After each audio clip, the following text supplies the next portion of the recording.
to the public. Now, May of 1940. Now, it took a banker and a musician. After their day job, they would come here from 5 to midnight, and they would clear out all the pathways and get them ready for tourists.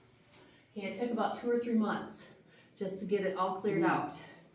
Now, their issue was that they weren't sure if people would come to the cave. And it wasn't because it's a cave, it was the time period. Okay, it was 1939, and in the US, anyone know what's happening?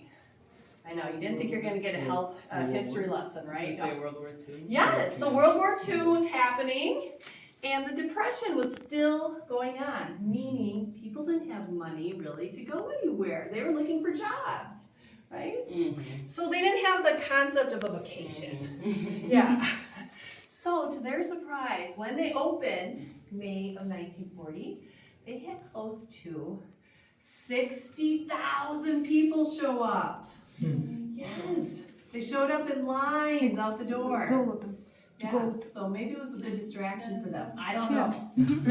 But we have been open for over 86 years to the public, and now you're part of that history. Yeah. So, now I oftentimes get comments about the pathways. When were the pathways put in? Well, the pathways were put in 1946, at least the concrete ones. Before that, they had wooden pathways, and as you can imagine, with the water, they got soggy and unsafe. And so, what the men had to do working at the cave is they had to bring in all this concrete by the buckets, by a lot of it by hand.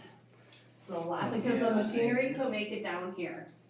So, yeah, big project.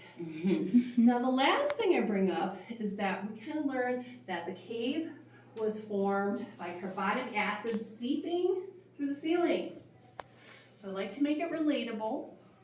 I like to say, how many of you have had your carbonic acid today? What is she talking about? I haven't had any soda. There you go! There you go! There you go. Where do we find carbonic acid? We find it in soda, in our fizzy waters, in our wonderful adult drinks like beer. And I like to say, I don't think you rode away. It took 2 million years to create the cave. Okay?